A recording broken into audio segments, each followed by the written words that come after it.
I, however, would not give the sole credit to those outlets, but rather to young and intelligent Palestinian journalists, analysts, and activists who are able to reflect and describe the Palestinian struggle eloquently and unapologetically, as well as their power to refuse being ambushed by Western TV journalists or presenters asking questions in bad faith or out of ignorance.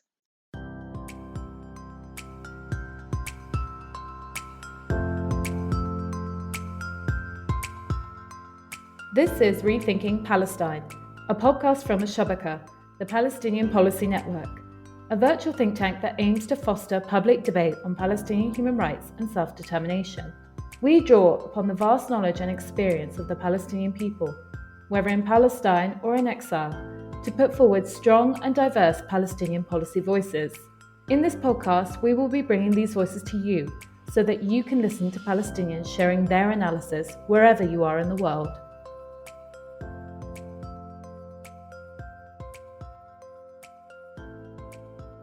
Over this last month, we have been witnessing a Palestinian uprising which is being dubbed by some as the Intifada of Unity because of the mobilization of Palestinians across colonized Palestine. This has seen Palestinians demonstrate, protest, and resist settler colonialism across various geographies in a variety of ways. From Sheikh Jarrah, where we saw the mobilization of mostly young Palestinian activists heed the call to save and protect the neighborhood, to Haifa, where Palestinians in their hundreds hit the streets to protest. These protests and confrontations with the Israeli army and police has not been the only feature of the uprising. We also saw a nationwide strike on the 18th of May, which had massive participation from Palestinians all over, as well as by those in solidarity. Now, of course, during this time, Israel also started a bombardment campaign of Gaza for about 10 days. Over 250 people were killed by the Israeli army, including 66 children. Not only were Palestinians massacred, but vital infrastructure was destroyed, including the main road to the main hospital, the only COVID testing clinic, residential buildings, and much more. Now, as expected during this time, we have been seeing huge international media coverage of the events. And in this media coverage, we saw different non-official Palestinian voices hitting mainstream outlets in ways that I think we've never seen before. So to talk about this international media coverage and media discourse in general on Palestine, I'm joined by Al-Shabaka analyst Marwa Fatafta, who also works on digital rights in the Middle East and North Africa. Marwa, thank you so much for joining me. Thank you, Yara, for hosting me. Marwa, can you talk to me a little bit about what you've been seeing during this latest media coverage on Palestine and if you think things are different this time round? I think it would not be an overstatement to say that what we have witnessed during the past few weeks is a narrative breakthrough. For decades, Palestinians have been dehumanized through and through in international media in the way their suffering under Israel's brutal occupation has been negated or dismissed, how they are vilified as terrorists or instigators of violence, whilst the colonizer and the occupier is portrayed as the victim. And also in the way Palestinian life has always been relegated to a lower status, justified by Israel's right to defend itself. This time, however, we see Palestinian voices being centered more prominently. Palestinians were given airtime on American and international TV stations. I, however, would not give, the sole credit to those outlets, but rather to young and intelligent Palestinian journalists, analysts, and activists who are able to reflect and describe the Palestinian struggle eloquently and unapologetically, as well as, their power to refuse being ambushed by Western TV journalists or presenters asking questions in bad faith or out of ignorance. Muhammad al-Kurd from Sheikh Jarrah was such a powerful and refreshing voice, telling the truth as it is, unfettered and uncensored. Some of the media highlights for me were John Oliver's segment on Israel's war on Gaza, where he killed the unremitting myth of both sides propagated by the international community. That segment was a sign that the walls of traditional media are starting to crack and the reality of Palestinians is coming to the so-called mainstream media. Another example that comes to mind is the New York Times front page coverage of the 62 Palestinian children killed in Gaza during Israel's airstrikes, which is really a first. This being said, I think we should not be delusional that those examples are the exception and not the rule. International media houses continue to cover the violence on the ground without contextualizing it, bringing the unarmed occupied people to an equal footing with the occupier, which, as you know, is one of the most powerful military powers in the world. At the same time, as more accurate terms describing the reality of Palestinians, the reality of apartheid, settler colonialism, started to make it into mainstream lexicon, we saw and read leaks of editorial instructions being circulated to journalists and media personnel, banning the use of such words under the pretext of partial reporting. Marwa, you are someone that engages with the mainstream media and also with social media with regards to Palestine. So I was hoping that perhaps you could tell us about your personal experience with the media. Sure.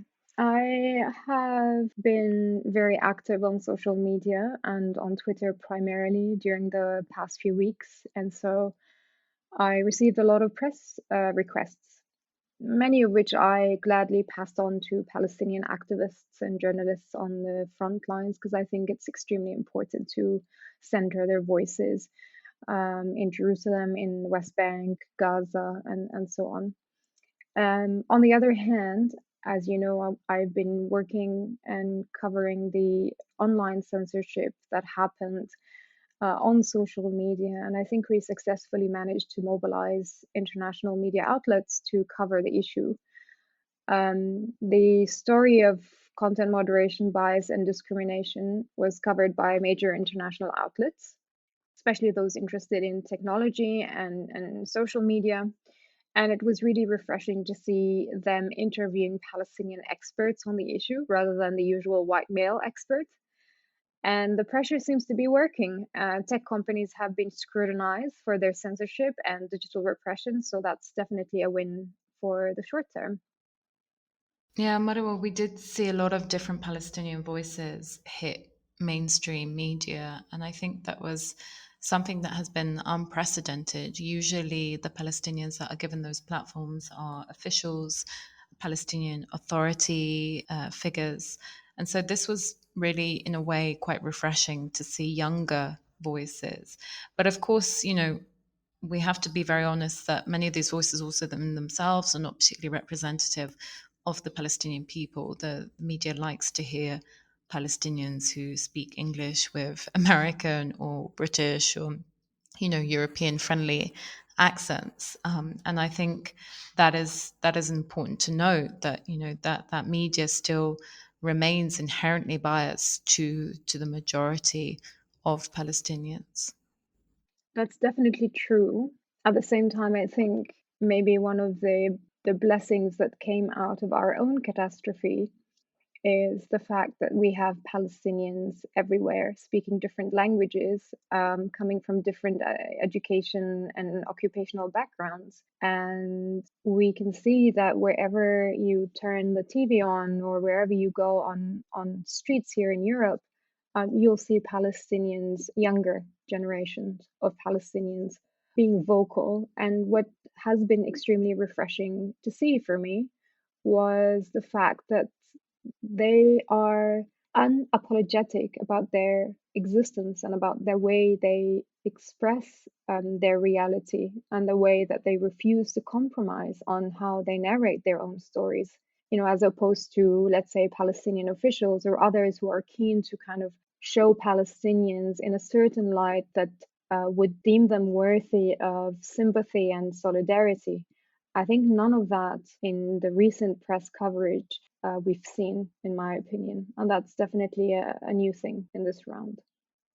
So I want to turn now a little bit to language, and I think language is more important than people realize. It has the power to justify all kinds of violence. And as Palestinians, we see how this is done time and time again by the Israeli regime, and how the international media really adopts this language. There's a whole lexicon, in fact, of words and phrases. The most common is the phrase the Israeli-Palestinian conflict, which implies this disagreement between two parties or two equal sides that both have valid grievances, which of course obscures the fact that this is a colonial occupation and the solution is to end the colonial occupation, not to have two sides sitting down and having this tete-a-tete.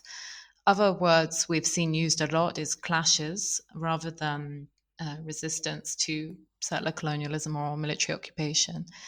Or the use of even the Israeli Defense Force, which actually is something that many of us use, many Palestinians use. And this, unfortunately, it buys totally into the Israeli narrative that it is defending itself from outside forces bent on its destruction rather than an occupation army that is guilty of war crimes.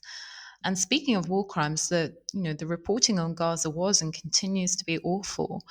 Often we find in the media, and this was very much the case during this latest assault, that Palestinians die and Israelis are killed. So basically, Palestinians are, their death is always passive. The responsibility is always removed from the aggressor. It's as if Palestinians were inherently born to die.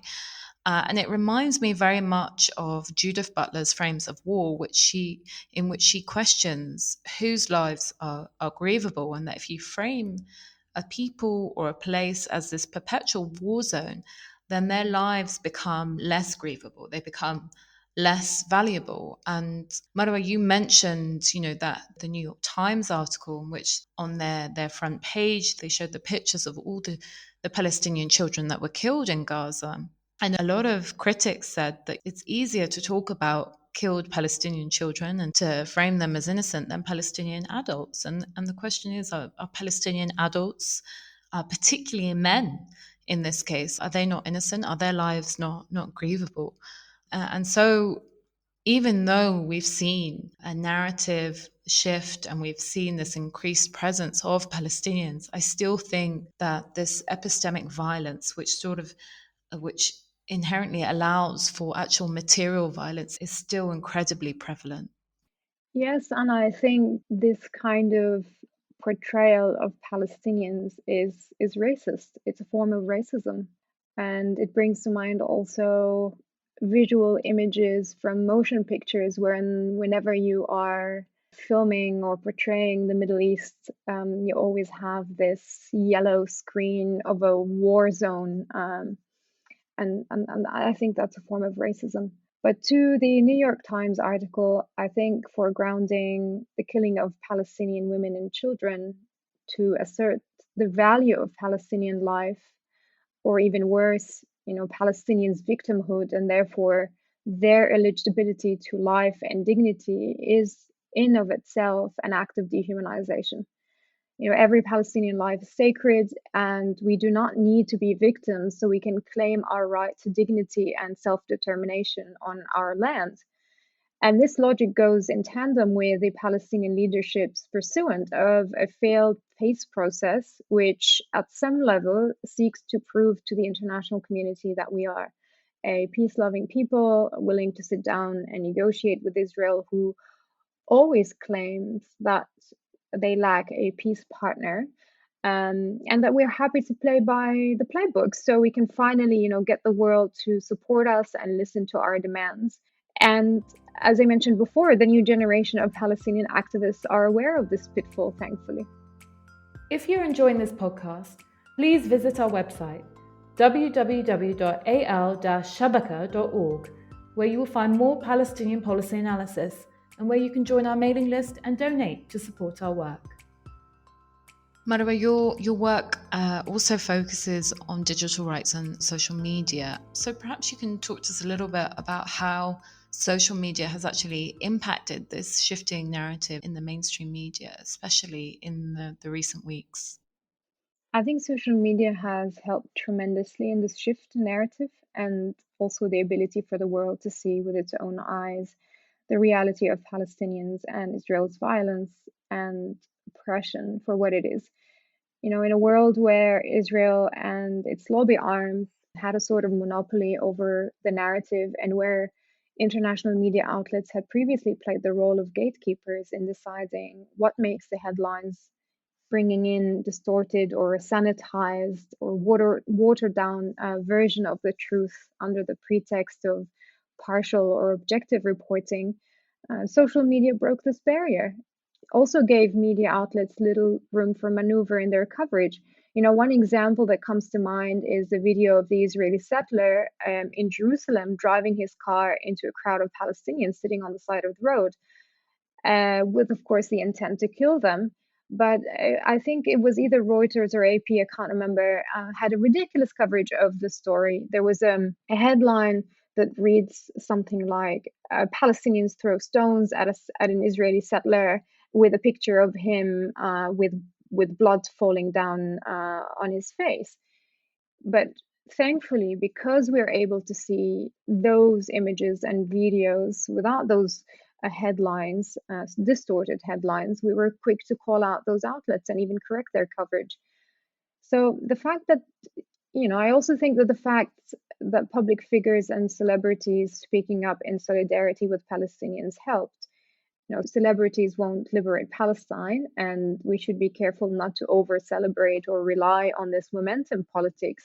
But we should understand their importance in the context of bringing visibility to the Palestinian struggle and empowering others who have probably less visibility or clout to speak up. So in a way, feeling part of a collective or seeing others speak up encourages other people and more people to do the same.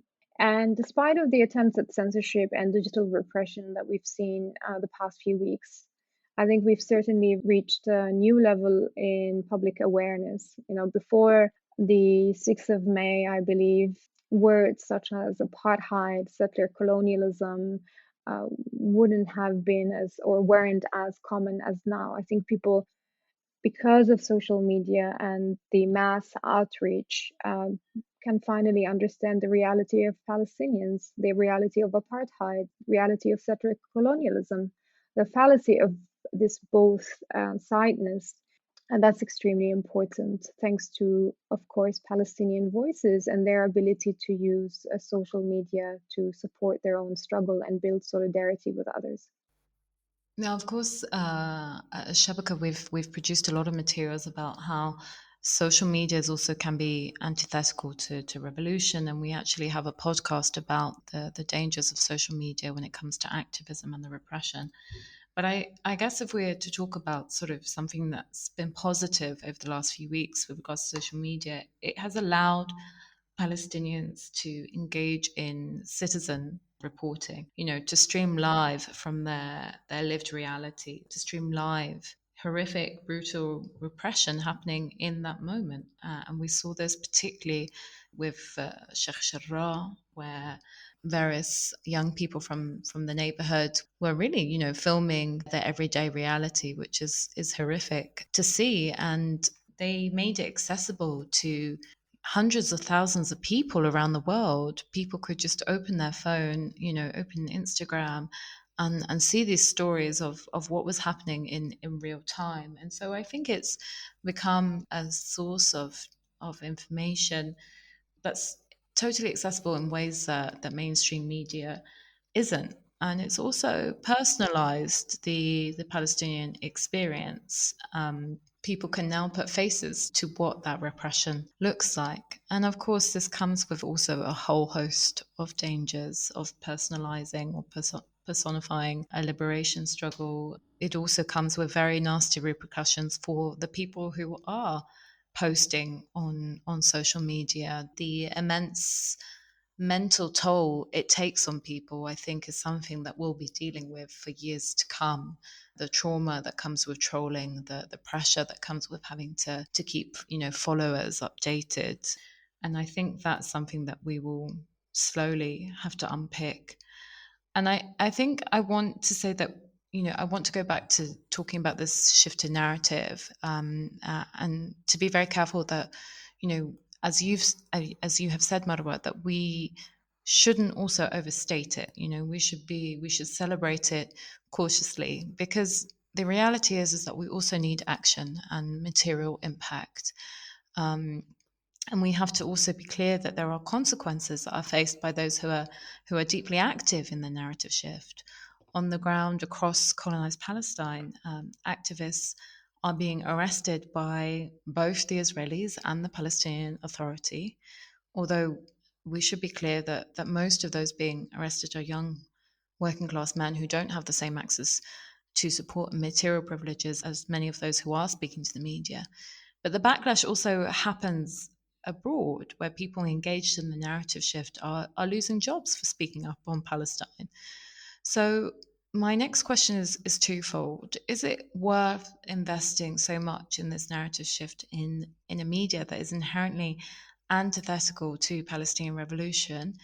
And if yes, how do we transform this narrative shift into action? Or how do we use it to our benefit so that we can see real material transformations on the ground? That's an excellent question. And I think these two tactics should not be mutually exclusive. Um, we should continue to speak up about Palestine, but also we should aim to sustain it and build on it. When the cameras turn off and the world's eyes turn to other events, the cold violence of the Israeli occupation continues. The ethnic cleansing continues, the acceleration of Israeli settlement building, the military occupation, the checkpoints, the discrimination, the inhumane siege on Gaza, the estranglement of Palestinian communities on both sides of the Green Line, the incarceration, the denial of the most basic of rights in every aspect of life, including access to health and education. During the last events, I totally forgot that there's actually an ongoing deadly pandemic. None of this stops. And so while people should continue to speak up and speak about Palestine, and mobilize on the internet, but also we need to mobilize on the ground with collective community action. Yeah, the general strike for dignity, which took place on the 18th of May, was a powerful demonstration of Palestinian unity, agency, and dignity. And that tactic is important. And I think it's incumbent upon us to maintain and protect this kind of evoked sense of unity and hope as a people, especially following decades of despair and acquiescence, brought upon us by the Oslo paradigm and its leadership. Let's also not forget that Israel's impunity sustains itself by intimidating Palestinians and their allies who speak up into silence through blatant accusations of anti Semitism. They already started with the witch hunt, and I suspect that this purge will continue. And therefore, it's important to find and forge communities of support and solidarity among Palestinians, but also with our allies, to continue empowering each other and to provide both emotional, social, but also financial, material, and legal support, which is important. Speaking truth to power can be a costly act and even sometimes a lonely one, but it shouldn't be so. It's really heartwarming and assuring to see, that Palestinians are now forming committees, for example, to support and protect each other amidst Israel's campaign of mass arrest in 1948. And these popular committees remind me of the spirit of the First Intifada, which continues to be, at least for me personally, one of the most inspiring historical moments of the Palestinian people's struggle. And it can bring us a wealth of lessons and tactics which we can use to move forward. But also what you mentioned, Yara, around the hazards and the threats being brought to us with this, narrative change and finding a voice on social media. To me, that brings the story of the Arab Spring back again, because all of the conversations around digital activism and where do we move from there into actual impact on the ground, it's important to remember a simple lesson from that, historical event as well, which is digital activism alone does not lead to real social or political change unless paired with actual political organizing and mobilization on the ground. And I think that social media again, it's important to depart with this idea that the change in narrative is important, but that's not the end goal. And social media has enabled us, despite of the censorship, despite of the surveillance, despite of the crackdown. It has enabled Palestinians to narrate. The idea that Edward Said had mentioned, that we have been denied the permission to narrate, but social media has brought us this kind of breathing space where we can, for once, narrate our realities without being censored, at least not by editors of international media outlets. But again, that should never be the end goal, and we should absolutely utilize these tools to continue and to build on from where we are right now. Yeah, thank you, Marwa. That's such an important point to end on, and just to remind everyone listening that the mobilizations across Palestine are continuing despite that drop in media coverage. Palestinians are continuing to organize in vibrant and creative ways, and the key now is to maintain that momentum with or without that attention. And I think it's more important to keep in contact with our allies and comrades, to maintain those links and keep sharing our narrative with those people in shared and joint struggle. Marwa, thank you so much for joining me today amidst everything going on, and I hope that we'll have you back on the podcast soon. Thank you so much, Yara. Thank you for listening to Rethinking Palestine. Don't forget to subscribe and leave us a review. For more policy analysis and to donate to support our work, please visit our website www.al-Shabaka.org. You can also follow us on Facebook and Twitter.